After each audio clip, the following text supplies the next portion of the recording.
एक सेटअप बनाते हैं जहाँ पर सैम अपना गाना रिकॉर्ड करने वाली थी, पर वो सेटअप भी खराब हो जाता है। सैम की फ्रेंड उसे कहती है, क्या यार, आपके लिए ना मुझे कोई लकी चार्म ढूंढना पड़ेगा, आप अंदर आओ, मैं आपको अपना बॉक्स दिखाती हूँ, उसमें सिर्फ एक कैरेक्टर मिसिंग है, अगर मुझे वो मिल जाए ना तो सब कुछ अच्छा हो जाएगा। अभी ये दोनों बात कर ही रहे होते हैं कि तभी उनके दरवाजे पर कोई आता है। वो ऑर्फनेज की स्टाफ मेंबर होती है जो कि सैम को बताती है कि तुम अब 18 साल की हो चुकी हो और तुम्हें ऑर्फनेज का रूल पता है ना कि जो कोई 18 साल का हो जाता है फिर उसे अकेला रहना पड़ता है, तो अब तुम्हें भी कहीं और अकेले शिफ्ट होना है और अपनी इस लिटिल फ्रेंड को छोड़कर जाना होगा। तो सैम कहती है, हाँ मैं जानती हूँ, पर क्या मैं अपनी दोस्त के साथ 2-3 दिन और गुजार सकती हूँ? तो वो लेडी उसे मना करती है कि सैम बिल्कुल नहीं, आपको रूल्स का पता है ना। अब सैम के जाने का भी वक्त आ जाता है। सैम आखिरी बार अपनी लिटिल फ्रेंड से मिलती है और कहती है कि परेशान मत होना, जो कैरेक्टर तुम्हें कम पड़ रहा है मैं उसका अरेंज जरूर कर दूंगी। अब गवर्नमेंट की तरफ से एक और लेडी सैम को पिक करने आती है ताकि उसे उसके नए घर में छोड़ा जा सके। जब वो लोग घर पहुंच जाते हैं तो वो लेडी उसको एक की देती है कि ये लो, ये तुम्हारे घर की चाबी है, पर वो की सैम से गटर में गिर जाती है। ये उसके अंदर की होने का दूसरा सबूत है। पर वो लेडी उसे नई चाबियां देती है और कहती है कि अब अच्छे से रहना। सैम अपने घर में चली जाती है। साथ ही साथ उसने कोई जॉब भी ढूंढ ली होती है जिसमें कल उसका पहला दिन होता है। वो पहली बार अकेले सोती है। सुबह उठकर जल्दी जल्दी में उससे कुछ हो ही नहीं पा रहा होता, फिर उससे सामान बिखर जाता है। जब स्टोर का ओनर ये देखता है तो उससे कहता है, सैम रहने दो, अब बाहर जाकर कार्ड्स को पार्क करो। अब ये काम करने के बाद सैम बहुत एक्साइटेड होती है क्योंकि वो अपनी छोटी सी दोस्त से मिलने जा रही थी। अब सैम जब ऑर्फनेज पहुंचती है तो वहाँ पे वो अपनी छोटी दोस्त से मिलती है, पर वो काफी उदास होती है क्योंकि जो फैमिली उसे देखने आने वाली थी वो नहीं आ सकी और वो यही सोचती रहती है कि क्या कोई मुझे अडॉप्ट करेगा भी या नहीं। तभी सैम उसे कुछ समझाती है और कहती है कि अभी तो बहुत से संडेज बाकी हैं, क्या पता अगली बार जो फैमिलीज आए वो तुम्हें देखें और अडॉप्ट कर लें। तो आगे से उसकी छोटी दोस्त कहती है कि क्या पता मुझे उस बॉक्स का कैरेक्टर मिल जाए जो कि एक लकी पेनी है, एक ऐसा कॉइन जिसे लकी चार्म समझा जाता है। तो सैम कहती है कि मैं पूरी कोशिश करूंगी। अब नेक्स्ट डे सैम को वो लकी कॉइन मिल ही जाता है। वो कॉइन को अपने पास रख लेती है और जब घर आके कुछ काम करती है तो वो काम बिल्कुल सीधे होते हैं, यानी कि उसे कोई प्रॉब्लम नहीं आ रही होती। तो वो भी इस बात पे यकीन करने लगती है कि वाकई ये कॉइन एक लकी चार्म है। अब जब सैम ऑफिस जाती है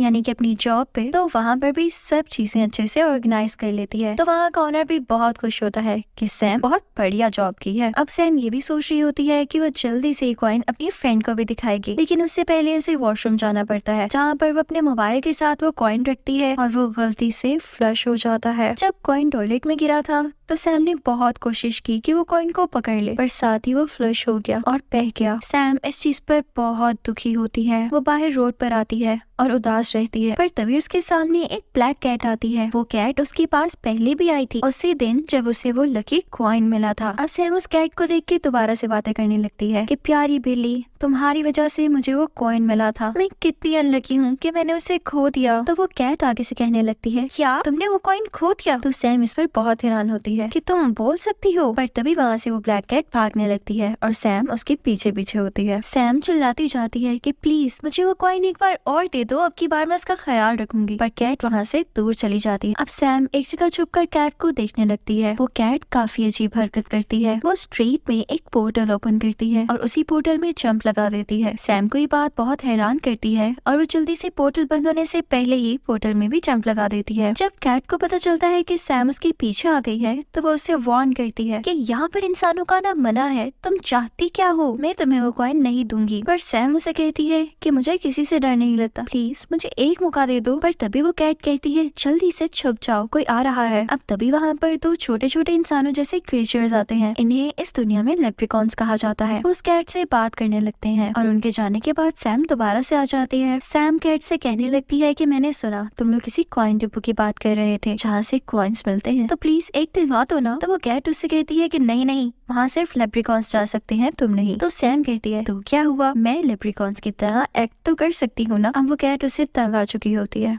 तो कहती है कि चलो डील करो कि जैसी तुम्हारा काम हो जाएगा तुम यहाँ से चली जाओगी। तो सैम उसके बाद मान जाती है। अब वो लोग छुपते छुपाते दरवाजे के दूसरी तरफ जाते हैं। कैट उसे एक यूनिफॉर्म देती है कि इसे पहन लो और बिल्कुल लेप्रिकॉन्स की तरह एक्ट करना। जब सैम वो यूनिफॉर्म पहन लेती है तो वहाँ पर कुछ लेप्रिकॉन्स आते हैं, पर कैट उनको उल्लू बना देती है। वो कहती है कि कहीं और से आई है और वहाँ के लेप्रिकॉन्स लंबे होते हैं, तो चलो इसे वेलकम करो। तो सैम जिन जिन लेप्रिकॉन्स के सामने जाती थी वो उसे देखकर सरप्राइज नहीं होते थे। कैट का प्लान कामयाब हो चुका था। अब वो उसे कहती है कि चलो यहाँ तुम विजिट कर सकती हो, यहाँ तुम्हारे साथ कुछ भी बुरा नहीं होगा। जब वो लोग एक लक लैंड की तरफ जा रहे होते हैं तो वहाँ पर एक जिंजर बालों वाला लेप्रिकॉन आता है। कैट उससे कहने लगती है कि ये भी एक लेप्रिकॉन है, इसे अंदर का विजिट तो करवाओ। तो वो मान जाता है और इसके बाद सैम को अंदर जाने का मौका मिल जाता है। वहाँ पर एक मशीन चल रही होती है जो कि सब पेनिस को डिटेक्ट करती है, पर तभी सैम के हाथ में जो उसके पर्स का बटन होता है वो भी उस मशीन में चला जाता है। सैम फौरन से बाहर आती है और इसके बारे में कैट को बताती है। तो कैट कहती है कि तुमने सब कुछ खराब कर दिया है, अब क्या होगा। सैम परेशान होती है और अपनी सारी की सारी सच्चाई उसी जिंजर बालों वाले लेप्रिकॉन को बता देती है। तो वो आगे से कहने लगता है कि हमारी कैप्टन बहुत सख्त है, अगर उसे इस चीज का पता चल गया तो वो तुम्हें बैड लक कंपार्टमेंट में भेज देगी। तो इससे पहले हमें लकलैंड जाना होगा, उसकी स्पेसिफिक फ्लोर पे जहाँ सिर्फ गुड लक बनाया जाता है, ताकि वहाँ पर बनते हुए हम क्रिस्टल्स कैच कर लें और कुछ न कुछ गुड लक ब्रिंग कर पाए। इससे एक ये भी फायदा होगा कि खोई हुई पेनी यानी कि वो लकी कॉइन मिल सकेगा। अब वो सब उस तरफ जाते हैं। जैसे तैसे करके सैम वो लकी क्रिस्टल कैच कर ही लेती है। अब वो तीनों लकी क्रिस्टल लेने के बाद किसी ऐसे ड्रोन को ढूंढने जाते हैं जिससे दुनिया में वो कॉइन को ढूंढा जा सकेगा। लकीली उन्हें वो ड्रोन मिल ही जाता है। वो जिंजर बालों वाला लेप्रिकॉन और कैट किसी तरह से दुनिया से वो कॉइन ढूंढ ही लेते हैं, पर तभी वहाँ पर कैप्टन की अनाउंसमेंट होती है कि किसी ने मशीन में बटन डाल दिया है और उसकी पेनी खो गई है, और उन्हें जिन पर शक है उनमें 3 लोगों का नाम है। उन्हीं तीनों में से एक बिल्ली का भी नाम होता है, यही बिल्ली जो सैम के साथ है। जब वो जिंजर बालों वाला लेप्रिकॉन उनको बताने ही वाला होता है कि वो ड्रोन दुनिया से कॉइन लेकर आ गया है, तभी के तभी वो ड्रोन किसी मशीन के थ्रू सेक हो जाता है और अब उन्हें उस ड्रोन का पीछा करना था जो कि इस बिल्डिंग के बीचों बीच होगा। कैट और सैम जल्दी से एलिवेटर का यूज करते हुए बीच में पहुंचना चाहते हैं, पर सैम से दोबारा से गलती से सबसे लोअर बटन प्रेस हो जाता है जो कि बेसमेंट का और बैड लक ग्राउंड का था। वहाँ ग्रेविटी नहीं थी तो वो लोग उल्टा चलने लगते हैं और जैसे ही नीचे पहुँचते हैं तो दोबारा से लिफ्ट में जाने के लिए कैट तो पहुँच जाती है पर सैम पीछे रह जाती है। अब कैट जब लिफ्ट में होती है तो वो सैम को गाइड करने लगती है कि तुम्हें टॉवर 13 पर आना है, वहाँ से हम ज्वाइन हो जाएंगे। अब सैम यहाँ पर काफी घबराई हुई होती है क्योंकि बैड लक लैंड पर बहुत से मॉन्स्टर्स थे। सैम उनसे पीछा छुड़वाते हुए ऊपर चढ़कर टावर 13 तक पहुंची जाती है। अब वहाँ से एक सीक्रेट डोर से होती हुई बीचों बीच सैम उस तक पहुंच ही जाती है जिस फ्लोर पर वो कैट है। यहाँ पर इन दोनों को एक यूनिकॉर्न नजर आता है जिसे देखकर ये लोग छुप जाते हैं, पर यूनिकॉर्न उनसे कहता है कि डरो मत, क्या हुआ मुझे बताओ। तो सैम उसे सारी स्टोरी सुनाती है और कहती है कि इस फ्लोर पर कोई पेनी आई होगी। तो वो यूनिकॉर्न कहता है कि हाँ आई तो थी, पर मैंने उसे ऊपर वापस भेज दिया ताकि उस पेनी को वो लोग साफ कर सके। सैम कहती है अरे यार वो हमें चाहिए थी। तो यूनिकॉर्न उसे एक ऐसे ड्रैगन का पता बताता है जो कि